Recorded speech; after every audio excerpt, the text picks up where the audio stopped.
following show contains adult content. It's not our intent to offend anyone, but we want to inform you that if you are a child under the age of 18 or get offended easily, this next show may not be for you. The content, opinions, and subject matter of these shows are solely the choice of your show hosts and their guests, and not those of the Entertainment Network or any affiliated stations. Any comments or inquiries should be directed to those show hosts. Thank you for listening.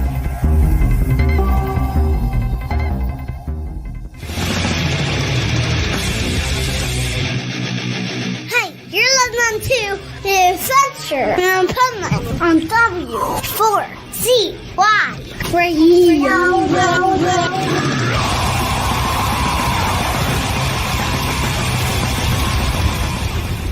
Wake up, America! It's time for the Adventures of Pipeman on W4CY.com, West Palm Beach's #1 internet radio station. Here's your host, the Pipeman. Yo! The Pipeman is here, season 19, episode 68, the Positively Pipeman segment of the Adventures of Pipeman. Oh, this is amazing because we have a great show ahead where we're going to talk about pets and we're going to talk about business. Not necessarily a pet's business, but we are going to talk about it is Pet Cancer Awareness Month. And I think it's interesting that that's right after Breast Cancer Awareness Month. And with so much cancer out there, I think you could use up every month of the year, no problem. And let's talk more about that by bringing the Pipe Nuts on and the Pet Health Guru.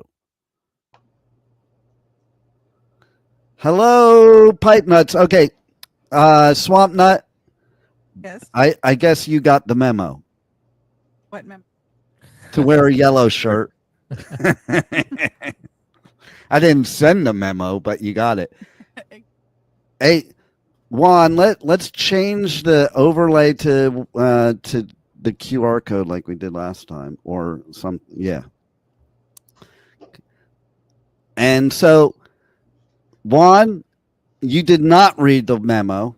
You're not. We were supposed to all be on Team Yellow to fight against dog cancer, I think. I don't know if that's the color, but I'm picking it now. What do you think, Pet Health Guru?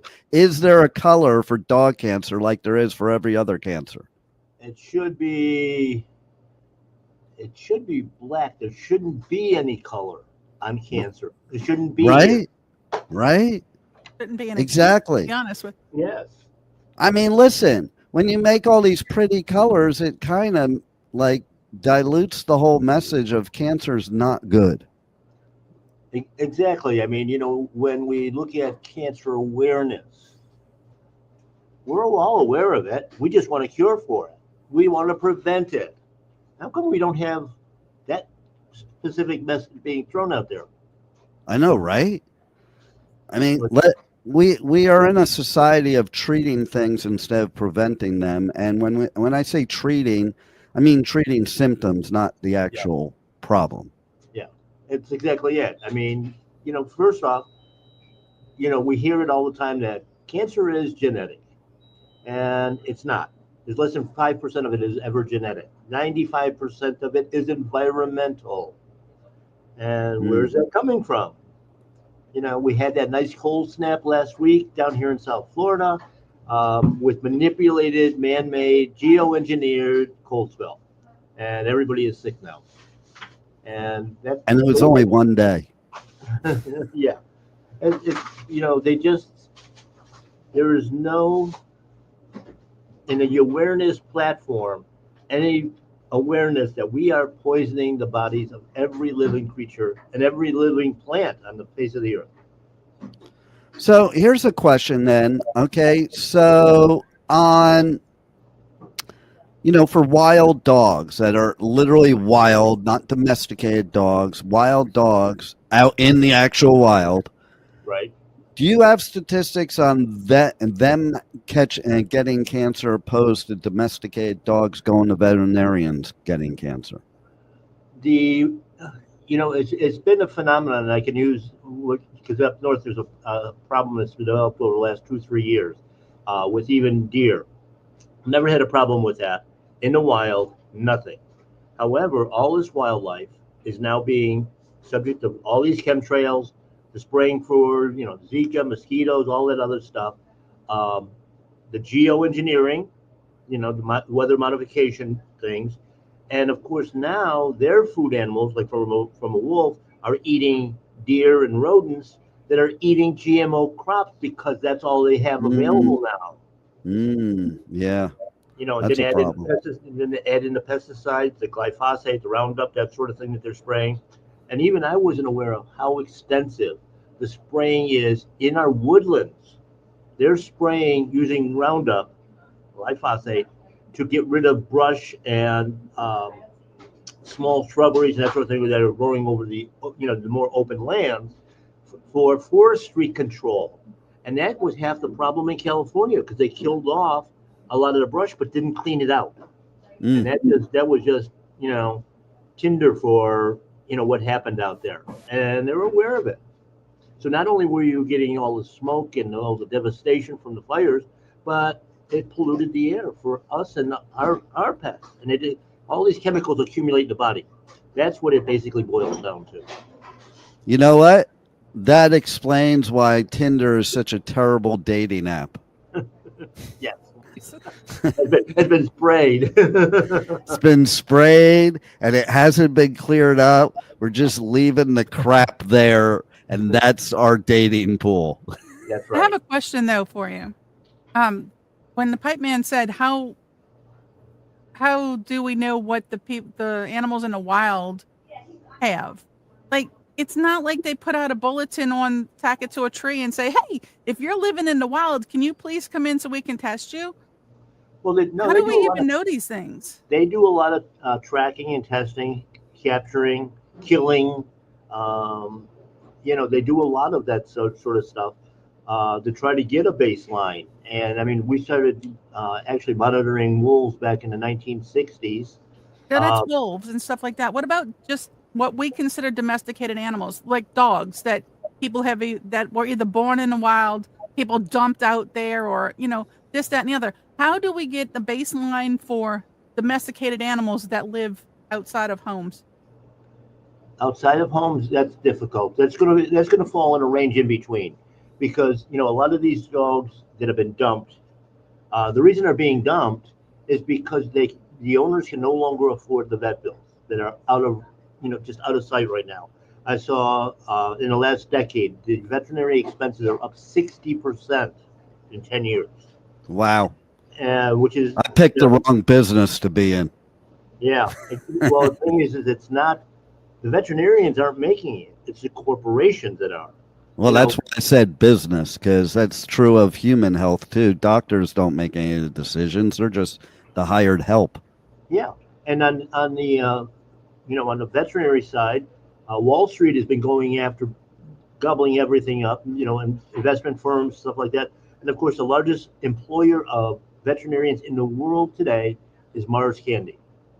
Wow. They bought up all the major chains of veterinary clinics. They bought them all up. They bought up the testing labs. They're heavily involved with the insurance now. It's crazy. Does that mean they can give now the pets the poisons of their candy that's poisonous to the pets, make them sick, and make more money on the other end from the veterinary? Yeah, it's vertical marketing. You feed them bad food, then you turn around and you're feeding the pet owners a bad food on top of it. So they're not, now you're trying to do that balancing act with your finances. Now that you got the bad food, now you have to go into the vet's office, which we own, and then we're going to give them the drugs that we dictate. That obviously, these board members all sit on each other's boards. Food companies, chemical companies, pharmaceutical companies, it's a country club. And it's all designed for them to make money, and has nothing to do with health. It has nothing to do with compassion anymore. It's terrible. And so how does cancer occur in dogs? And, what can we do about it? Well, first off, we have to realize, like I said, that 95% is environmental. And the thing is what they call cancer cells are actually just defensive cells that the body has naturally. They're designed to eat toxin, poison, and get rid of them. Well, when we start to see tumors forming and things like that, that means that that poison level in that body has out is over the top of what the body can normally handle. And where is that coming from? Well, first off, I tell people you have to start with the entrance of what goes into our body, what we breathe in, what we eat, what we drink. It goes through that whole process of digestion and everything else. And of course, then when we get down to the filtering part of it, the liver, the kidneys, lymphatic systems, all of that, it can't handle it because when a body is fighting a toxin, it creates mucus, and the mucus basically can plug up the liver, the kidney, the gallbladder. If it sticks to it, that turns into stones and crystals. That's where those come from. It's the mucus, the poison. And once that ability to get rid of it is gone, now you've got what we call disease. It's, and your only hope is to make sure that we can flush out our system, with clean foods, clean air, clean water, which most of it's beyond our control. And so let's talk more about a new approach to cancer in dogs. The best thing, of course, for not only dogs, but for people as well, you start out controlling what you can. So if you can't do very much on the air outside, but inside, there are air purification systems and stuff like that we sell over at my Paleo Pet and online. Clean water, the same way, an ionized good water, alkaline, if your body can handle that.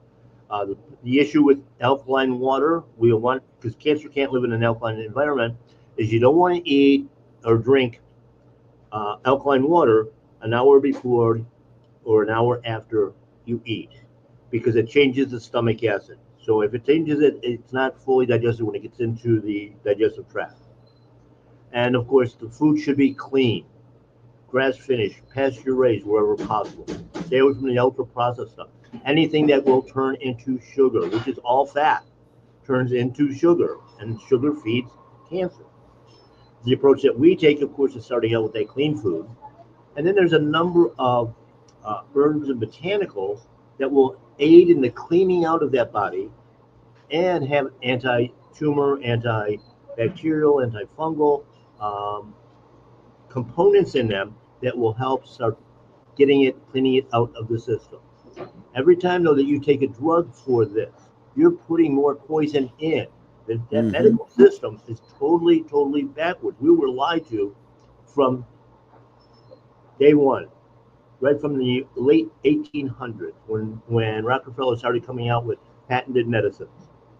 And if you look at it, you got a simple one that pet owners have all the time. You've got your dog has a bout of diarrhea. Well, first off, it's not diarrhea. The reason that dog stool is hard is because the food companies add a stool hardening agent, which makes them strain all the time.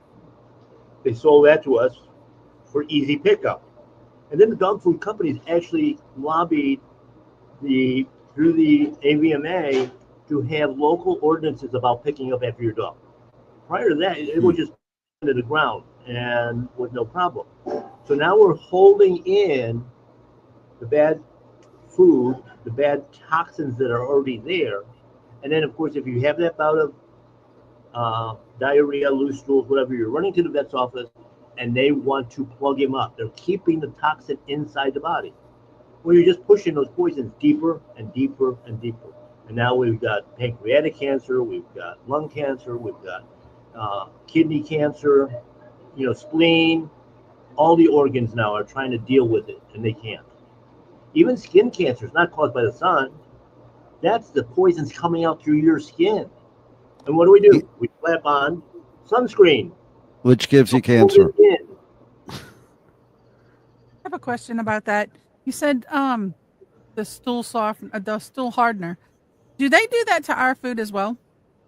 In some companies, yes, absolutely. Why do you think there's so many older people running around with constipation all the time? They're not eating right. The chemicals that they're using are also endocrine disruptors. So the body can't digest it, can't break it down right, and then, of course, can't eliminate it right. And of course, the water is so bad, with most bottled waters, that there's not enough hydration. Most people are dehydrated at some level. Our dogs are even worse because they're being fed this dry kibble crap that's also dehydrating to start with. So, you've got a multitude of different things going on that are on an ongoing basis. However, when we do it clean, there's no cancer. There was no cancer until the early 1800s, basically. I mean, there was a few spots here and there, but even in the 1800s, you figure they were, growing the infrastructure in the country, the railroads and things like that. There were a lot of chemicals and that they were using to kill off plant life and stuff like that. And there was no protective gear. It just what it was. And of course, the nutrition was in these places was generally very, very poor. When your boss is paying for dinner, you can have a McDonald's. Right.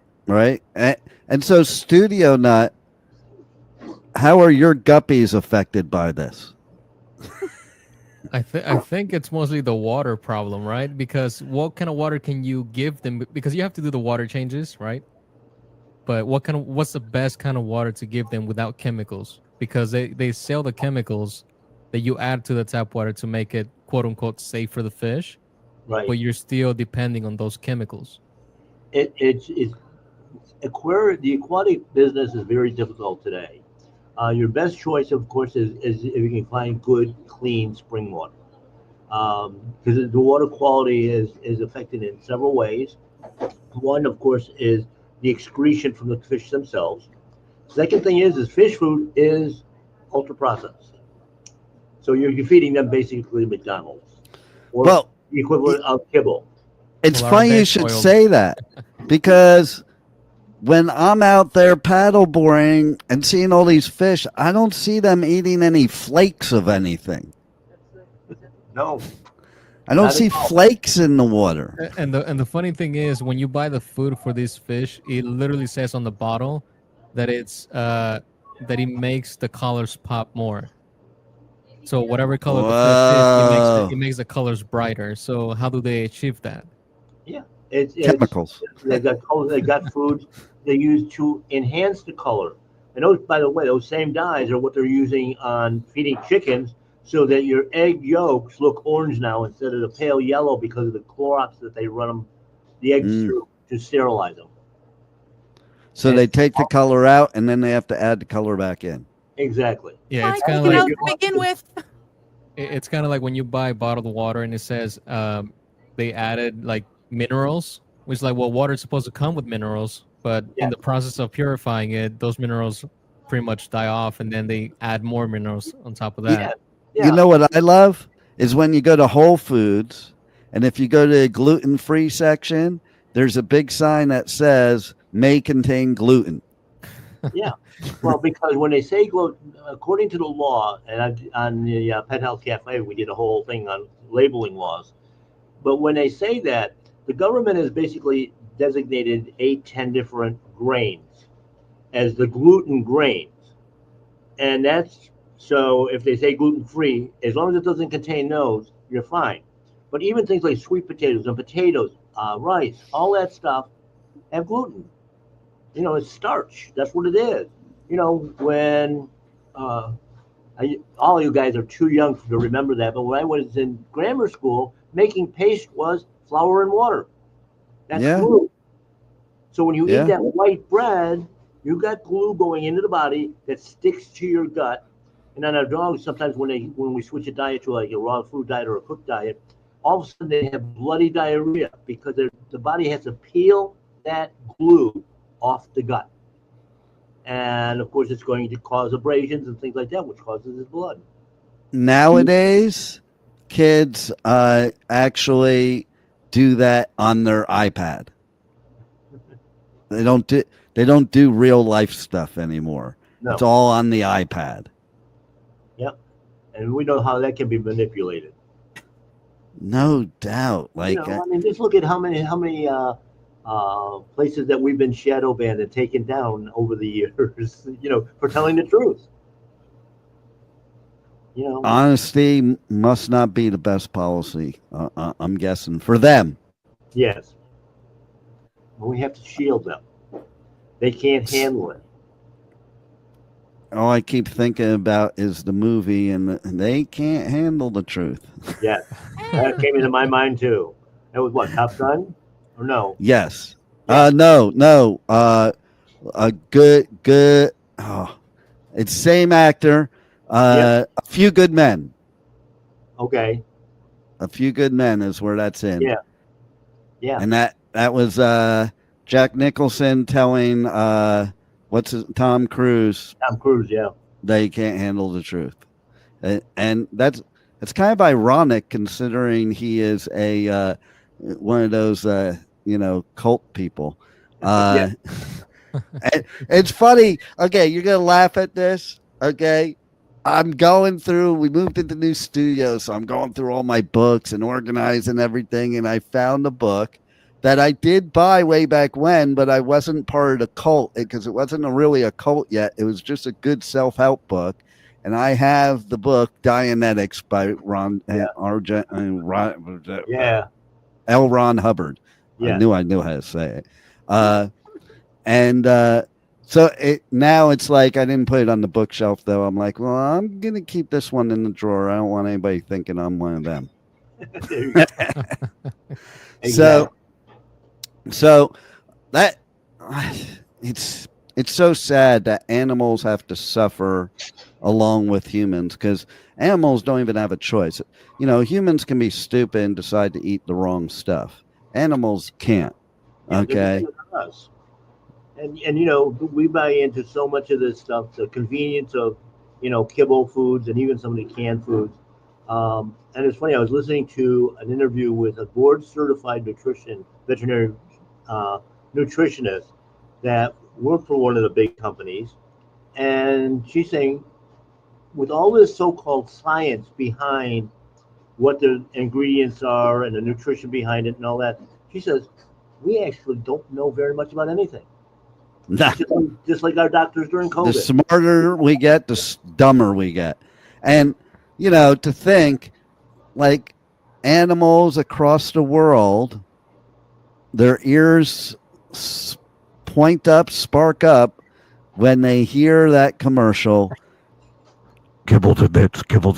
Got to get me some kibbles and bits. Now, Jesus Christ, like animals don't care about those kibbles and bits, okay?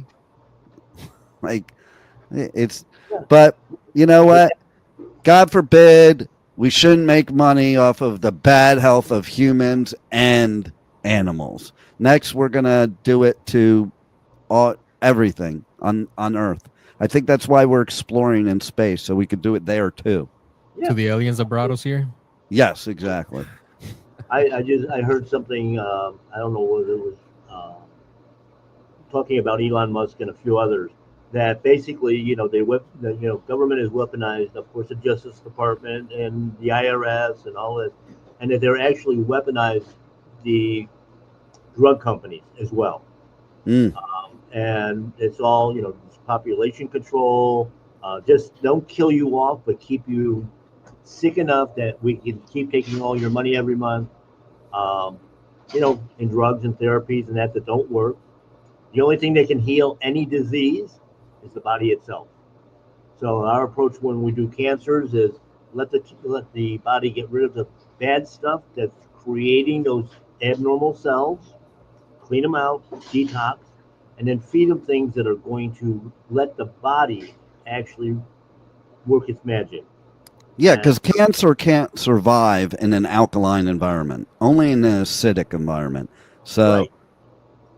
And our body is basically alkaline most of the time, although we need to have that balance because we need to have the acidity to break down our food. Yeah. I saw a researcher recently put up a paper that thank God for hydrochloric acid because it kills everything. And including the people I don't like. But one of the other things too, I got a text this morning on one asking about, and this is was for kids, and talking about their flu season number one. Okay, there is no such thing as flu season all over the world. It's basically that we start the season with Halloween, with all the garbage candy and toxins and everything else that we're putting in our body. And then we go right into Thanksgiving where we're doing all this abnormal stuff as well. The stressors, and then we go immediately into Christmas and Hanukkah, and now we've got more problems, and now everybody's sick. I'm glad you brought that up because I was going to say something actually, because next week when we have you on, we're going to talk about the holidays and holiday food and everything having to do with animals. But I've been saying that for years.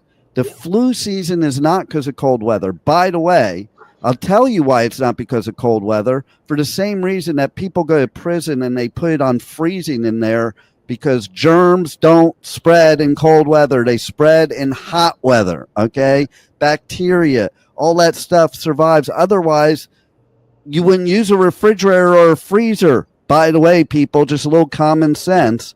The flu season is because we put so much over stuffing, no pun intended, of our body through, like you said, Halloween, Thanksgiving, Christmas, Hanukkah, New Year's.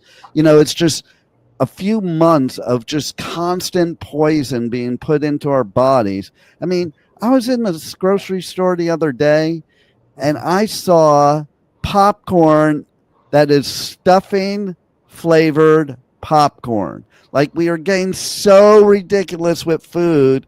Like, there is no like uniqueness. Like, M&Ms used to be just M&Ms. Now every company has a form of M&M, and every company has a form of a Milky Way and all this. And it's all just a bunch of mad science. So you guys got to tune in next week to the beginning of the show for on Monday at 1 p.m. Eastern time, so we can talk about the holidays and how you can prepare for your pets so they're not sick or getting sick on your carpet or anything else. And it's going to be a not miss. And then, so stay tuned a little bit here because we're also bringing on Michael Barbarita of Next Step CFO and his powerful business strategies. And we're going to talk a cash collection strategy that has a 40% success rate for those difficult collection situations and system of collecting that will improve your cash flow dramatically for your business. So maybe you're a pet person now, but you probably have a business too, or whoever's listening. Stay tuned for the rest of it. But meanwhile, give us some final words, Pet Health Guru. All this stuff can be prevented, but we have to learn how to read ingredients. If you cannot pronounce it, don't take it. And if you're curious, you can actually track a lot of this stuff down. With Google and search engines and that sort of thing. Look at the side effects. They're not side effects. They're actually the effects. They just hide them from you because it did one little thing and kind of masked that symptom. On the backside of it, of course, they can reach me at my Paleo Pet, BioComplete Natural Diets, on the Pet Health Cafe, obviously, every week. The YouTubes are up there 24/7. Use them. They're resources. And, I get some dynamic guests on there that are experts in the field. But again, when you look at the doctors and that sort of thing through the pandemic, the networks did not talk to the people that knew what they were doing. They were running a narrative. And, as long as we keep following that, it's going to be a problem. And my Paleo Pet is located in Pompano Beach, Florida. And there's a number there, 954-971-2500. And it's on the scroll, so you can reach us. And my crew, my team is ready to help you. And you will indeed help. Like, I'm living proof that you would help. Well, not me, because that would be a bad testimonial if it were me.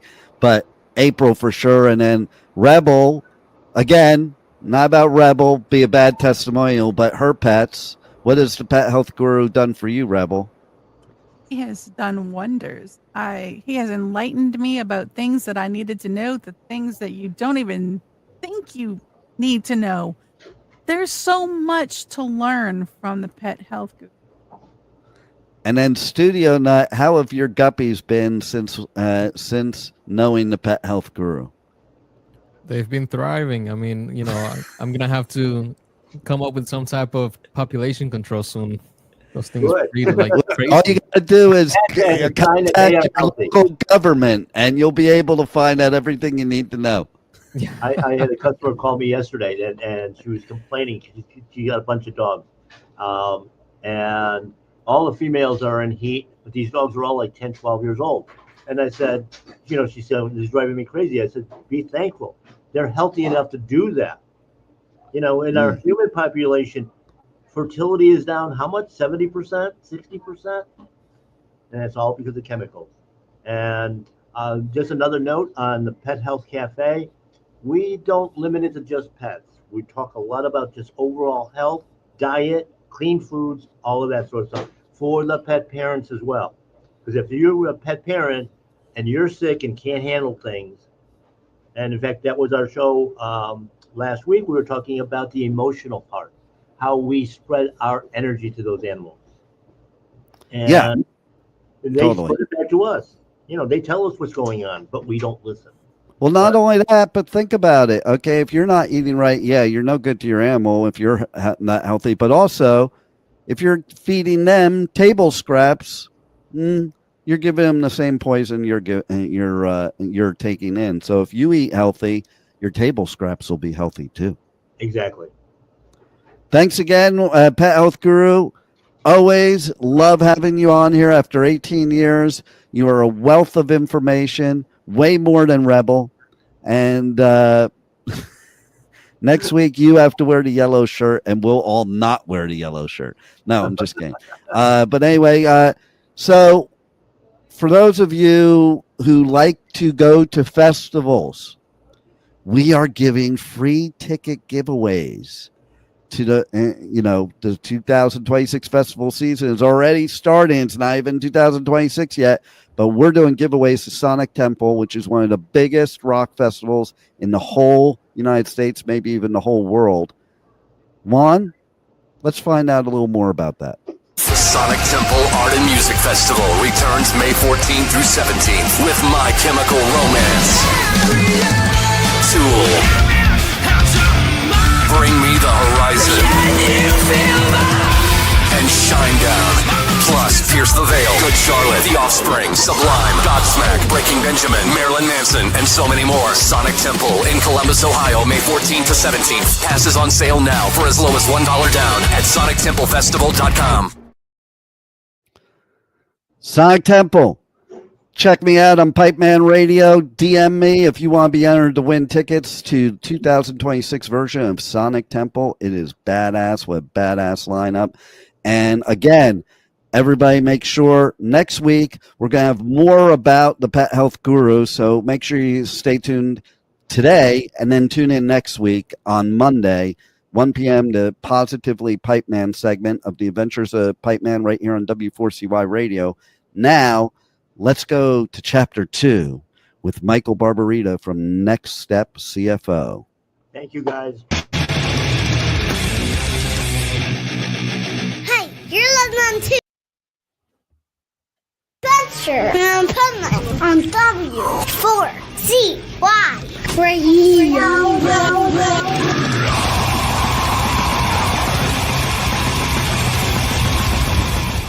This is the Pipeman here on the Adventures of Pipeman W4CY Radio, and this is the Positively Pipeman segment where we have our resident expert on powerful business strategies. And he represents an amazing company that you have to check out called Next Step CFO. So welcome to the show, Michael Barbarita. Thank you for having me again, Dean. So this week, I want to talk about something that has happened about 3 or 4 times, and sometimes just comes in rushes, where people are having trouble collecting their receivables. Now, if you want to be good at collecting receivables, which should be every company you could think of, if you want to be good at collecting receivables, you really have to have an accounts receivable policy that's done consistently. You can't take a vacation from it. You've got to stay right on it. And I'm going to give you an example of an accounts receivable policy that has worked very well for my clients once they establish it and actually put it finally implement it and execute it.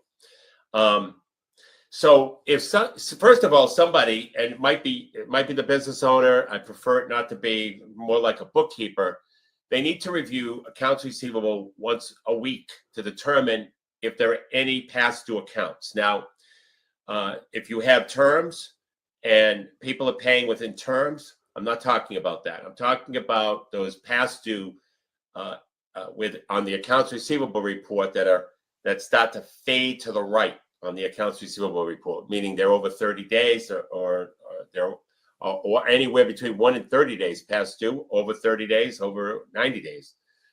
So once an account gets past due, anywhere between 3 and 7 days, you need to call them.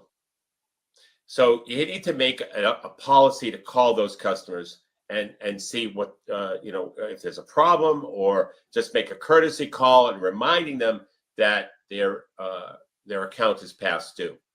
And by the way, every month for any past due, even if it's on time, every month you should be sending statements to your customers with the balance, with the open balance.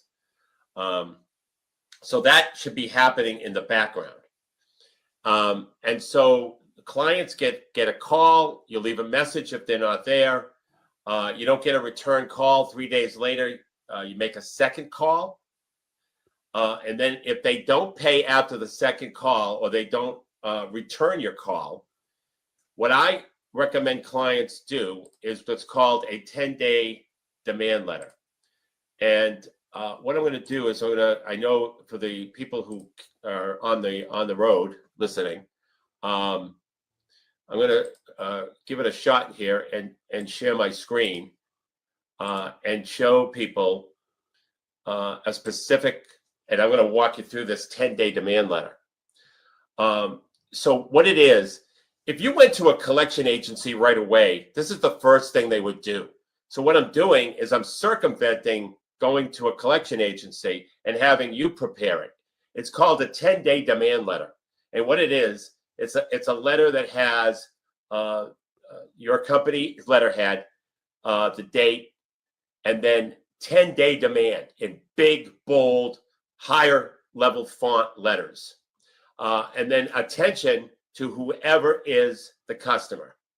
And then you list out the invoices that are past due one by one, plus make sure you put an interest line item in there at 1.5% a month, because sometimes they will pay the interest.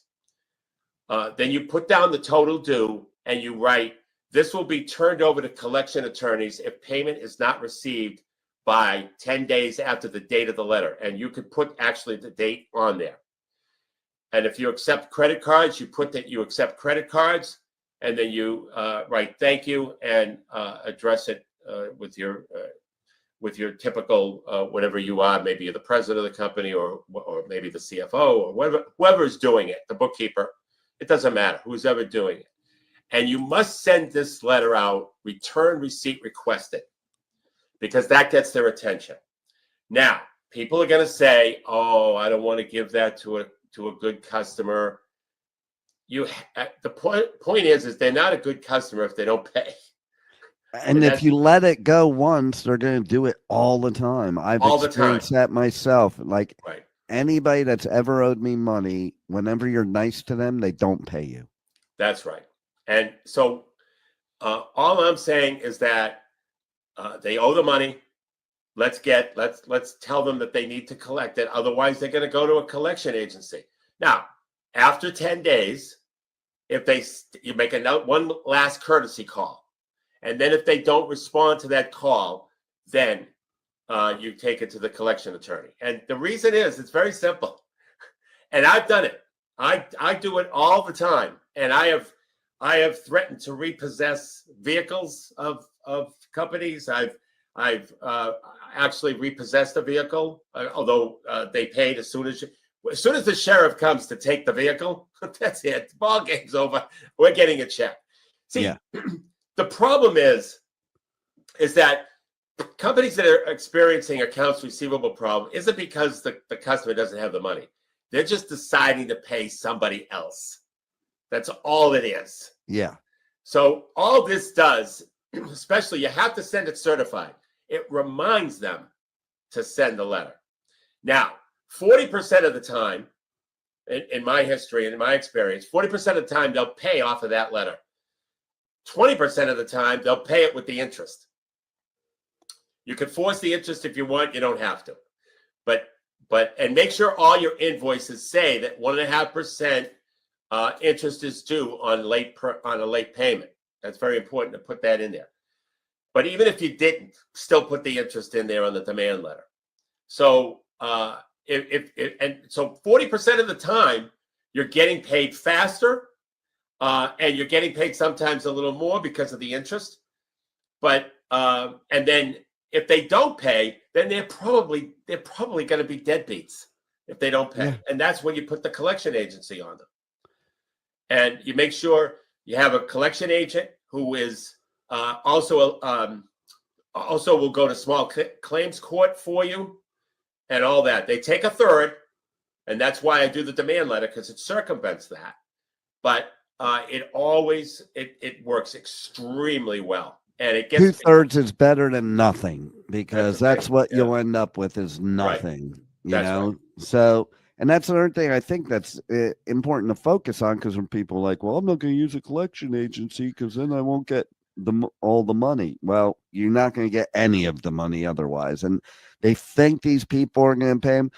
I've had people that literally tell me that they didn't get paid, so they can't pay me. I'm like, yeah, you're getting paid by your client, and your business has no bearing on whether you pay me. That's right. Like, that's right. You can't say that to FPL, which is the electric company here in Florida. You can't say that to your, your car payment, your mortgage payment. They don't care who doesn't pay you. It's your obligation to pay them no matter what. And that's the point. They're paying. There's nobody who has zero in the company bank account today. They always have something, and they're paying something. Yeah. Exactly. And so, the reason why your account is past due, or your client or customer is past due, is because they're paying something else, and they're not giving you the priority. And this demand letter puts you up above anybody else they were thinking of paying before they paid you. Yeah, it simply does, and that's why it works so well. But there are clients, 60% of the time they were going to be deadbeats anyway, that you have to take to collection, and you let the attorney handle it. It's in their hands from then on. And then sometimes people pay when they get the collection letters from the attorneys, but the attorney has to be both a bill collector and go to claims, preferably an attorney. A collection attorney. Yeah, that's the best one to get. You'll pay a third, but you'll at least get paid, and then you don't do business with that customer again. Because I see people doing that as well. After somebody doesn't pay them, they go back to the well and do business with them again, and the same thing happens. So the people hold a carrot out is what happens. I can't tell you how many things people have done to me in my career with a carrot. I don't buy into it, but they always think they're pulling it over on you. Like they'll put something. Oh, I have a referral that's going to be coming for you, and he's big money. Blah blah blah blah blah. Right, that's right. So, but I can't pay you my payments. But I'm sending you this as something that'll help out. Yeah. Yeah. Right. No, pay your bill. Yeah. Exactly. And that's what it comes down to. And so I bring this up because a lot of business owners lately with me, that they're saying that they have trouble collecting, and this is what I've been suggesting, and they work and they obviously get paid. They say, yeah, they paid me. Okay, good. There it is. And you didn't go to a collection agent when you send the 10-day demand. You've circumvented the process. You've given yourself priority. You've given yourself priority for future invoices too, by the way, because they know the process. Totally. And by the way, here's one other important point. If you're too afraid to do that, what I'm suggesting is you go ahead and you do it. And then if somebody says, hey, why'd you do that to me? Or, somebody who's maybe been a customer a long time, you say, oh, you know what? It's just a bookkeeping thing. This is just our process. And it somehow it went through the cracks that your particular certified mail went out. That's all you say. And it's over. Exactly. And it's over. It's a bookkeeping procedure. That's all you say. And by the way, it is. Totally. How do they get more information from you about this and many other powerful business strategies? So what I like doing, Dean, is book interviews. This is where, because business is constantly changing, I like to keep my book updated with fresh new material. And so I get that fresh new material from business owners. And the way a book interview works is it's 60 minutes on Zoom. I present strategies from my book, and then I asked the business owner if the strategy that they were just presented, what the impact would be for a business that would implement it in their industry, and then I document it for the book. But the beautiful thing about it is they get to learn business strategies that competition isn't doing. And so to get a book interview, to go to nextstepcfo.net/contact, fill out the contact form in the message section, put the words book interview, and then I'll send you a calendar link so you can schedule the book interview and we go from there. Beautiful. Well, once again, a great week of powerful business strategies from you, Michael Barbarita. And thank you for all you do for businesses to help them out. And everybody, I implore you to reach out to Michael, because even if you're successful, he can help you with strategies that'll make you more successful.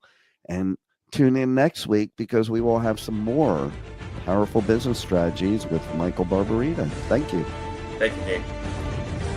Thank you for listening to the Adventures of Pipeman on W4CY Radio.